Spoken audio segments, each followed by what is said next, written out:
Hi, okay, thanks for joining me again. So I want to talk to you in this video because I'm going to be I'm really hoping to be quite industrious because I've got quite a lot of messages that I want to share, okay? And they're all very important, okay? Very important messages, very important messages. So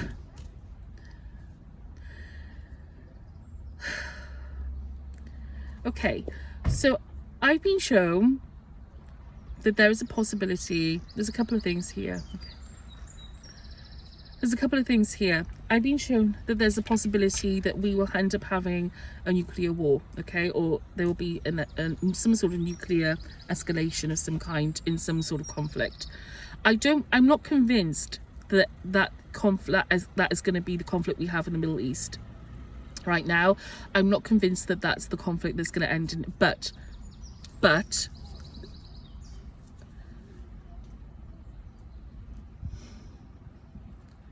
I don't want, you know, again, I don't want to preclude that possibility.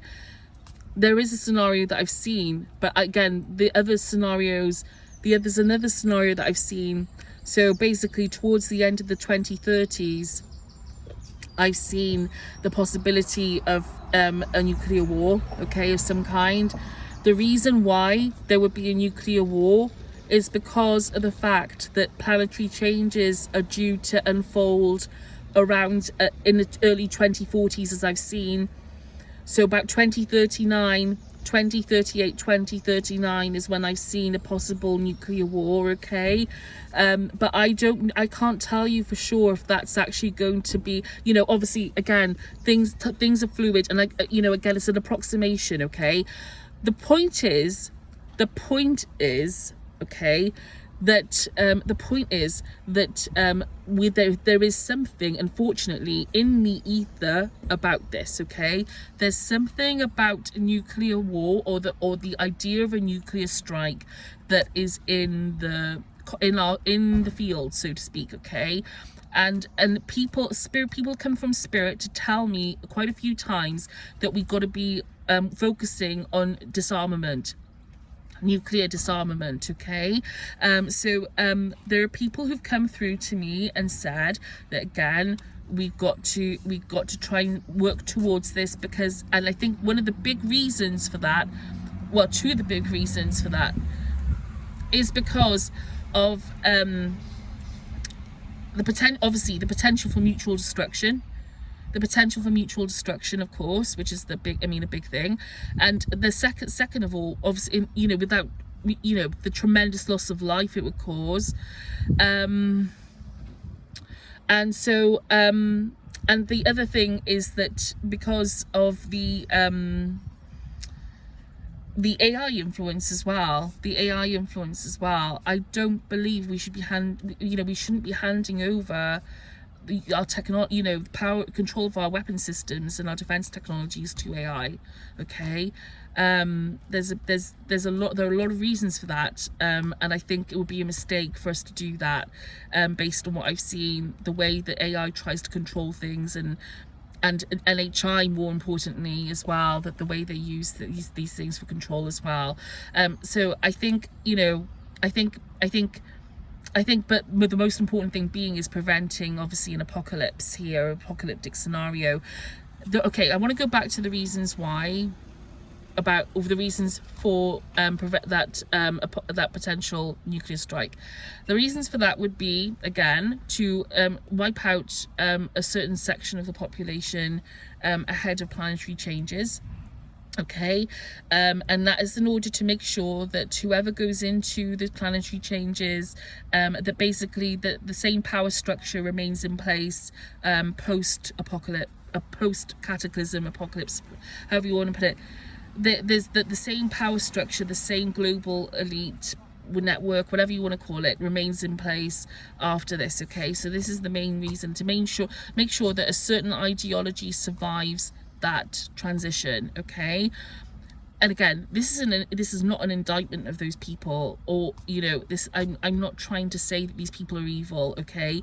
I'm just trying to say they have an ideology and they have a certain predicament, and we have again, it's not their fault, you know, but we got to try and and also there are other competing ideologies as well and influences, and we got to address. You know, everybody wants to have things their way, it seems, you know, but at the same time, you know, we've got to try and sort of address this for what it is, whilst also trying to humanize things as well.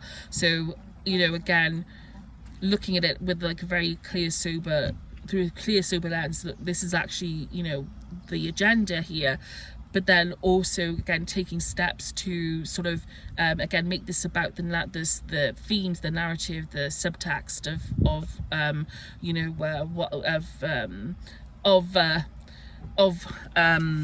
of this situation, which is basically rooted in, again, you know, very human issues, but influences from these entities that I've spoken about as well. And so I think, you know, again, the message is very clear from Spirit to strive towards nuclear disarmament, okay? To not allow AI, to not give AI the keys to the castle, okay? But yet strive towards nuclear disarmament. I received a message yesterday. I was meditating. I was journaling, actually. Sorry, forgive me. I was journaling, and I received a vision from a spiritual, you know, a metaphysical vision. I saw Ananda Mayima. Ananda Mayima is an Indian saint. She passed away last century, but she was an Indian saint.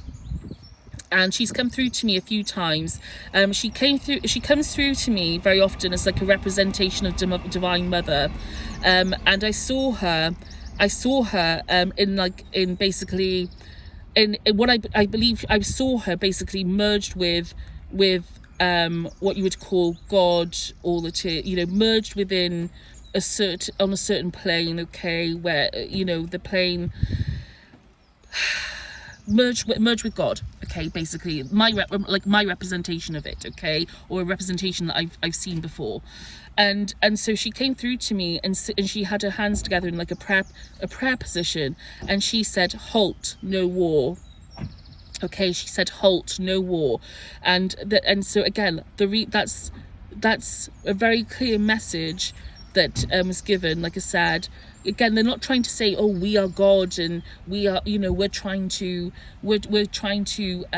tell you what to do. They're saying it out of care, genuine compassion and concern for humanity, okay? Genuine compassion. They're not trying to be patronizing or condemnatory or judgmental. They're saying it because they're genuinely concerned, and they care so much about us, and they're so worried about what's happening on this planet that they want to try and prevent the loss of life and suffering wherever they can, okay?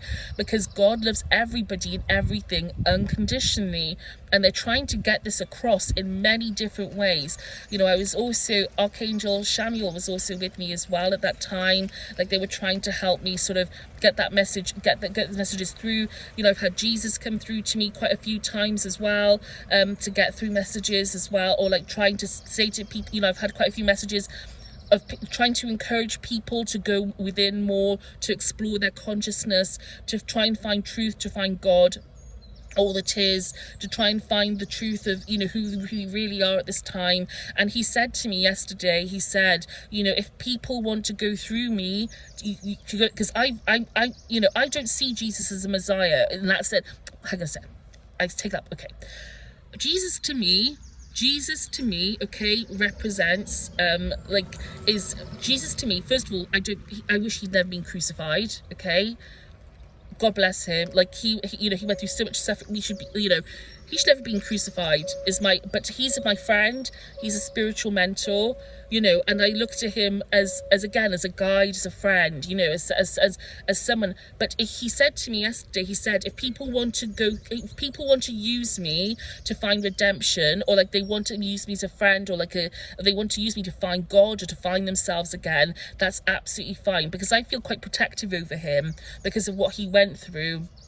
I feel very protective over him. But at the same time, if people want to go through him, he said, like, it's okay, let them again, and that's great. Basically, what am I trying to say here? It doesn't matter if it's Jesus and Nandamaima, it doesn't matter who you look to. You might not look to anyone. Ramdas, could be anyone. You could be coming from any walk of life. You could have no faith at all. I don't have a faith. I don't have a specific faith. I'm interfaith. Like, I look at everything. Like, I take bits and pieces from everywhere. You know, I'm a bit of a, like, my auntie passed away a few years ago. She called me a spiritual magpie. And I am a spiritual magpie because I collect things from different places and I sort of use them, and like I have I try and sort of, you know, I take things from inspiration from lots of different places, okay? And so and a lot of people are like, you know, I think a lot of people, especially these days, probably would find that more accessible, or just more, again, the point is there's no one route to God. There's no one route to truth. Everybody's path is the right way. Everyone's path, there's no wrong way to get to it, okay, so to speak, or everything is valid is probably a better way to put it. So I've taken a bit of a detour here, but I guess what I'm trying to say is that this is not just about physical human beings on this planet. Like, this is actually us on a broader sense as well, like our consciousness, our state of being, our consciousness, our souls. We have spiritual family, soul friends, God, source, all it is. We have all these beings, angels, guides. We have all sorts of beings coming through to us and trying to say to us, we're here, guys, we're here, you need us, we love you very much, we hope you don't blow up the planet. Okay, so basically, don't kill each other, please don't do it, but not because they're trying to be pointing their finger in people's faces and be like, you're very naughty people, but they're saying it because out of love, they genuinely love us and they don't want us to do this. Like, they want better, they want us to come out of suffering, okay? Anyway, so I've taken a bit of a detour. I'm going to cover this nuclear disarmament thing again. Also, I want to cover the potential conflict in Europe and UK, and also with involving Russia as well. I'm very concerned about Europe and Britain at the moment. I feel like we're vulnerable here, to be honest. I think we're very vulnerable here given what I've seen, and I think we should be very mindful of escalating rhetoric at this point in time. Be very careful about the words we use, or what we buy into, what narratives we allow to like sort of dominate our thing, like don't give in to like provocations and things like that. Try and stand firm on not, again, just trying to, I think we've got to be really careful about what ideas we allow to sort of like influence us at this time, because otherwise we'll be pulled into conflicts that actually have nothing to do with our interests. They have to do with what people, you could say, have the interests of other people, but really ultimately these entities are also pulling strings in the background. It just serves everyone ultimately, okay, is what I'm trying to say. So I'm going to speak about this again, all right, and I'll thank you very much, and take good care, and please take this seriously, okay? This is not a joke. We should be taking this seriously. We should be working towards nuclear disarmament. We should be working to prevent nuclear war on this planet, okay? We should be working to prevent that actively at this time as well, for no more conflicts. This conflict in the Middle East is a sham, really, in lots of ways. People are being kept in a holding pattern. People are paying through the nose right now at the gas pump, at the petrol stations, because for what reason? For what reason exactly? I mean, it's hard to see exactly what the problem is here necessarily per se, because it just feels like this whole thing is being kept in a holding pattern, so that profits can go up. I mean, that's what it feels like. It feels like basically that these peace talks, and don't get me wrong, I know they're well intentioned, we should be striving for peace, but at the same time it just feels like there's an undercurrent, and I don't know where. It just feels like intuitively that there's something about profit and just keeping things in this like holding pattern of like peace talks, breaking up peace talks, and peace talk, oh yeah, okay, and then meanwhile, like I said, the price of petrol, the price of oil remains like a really sky high, and again, people are paying ridiculous money, and that we still have all these other consequences about the conflict as well. But it just feels like a bit, it just feels a bit, you know, it feels a bit icky in that sense. Okay, so yeah, so anyway, so thanks for joining me for this video. If you did watch it, I appreciate you, you know. But again, I'm going to keep talking about this, like I'm going to talk about this in as many different ways as I possibly can, and I hope you have a good day. Take care. Thank you.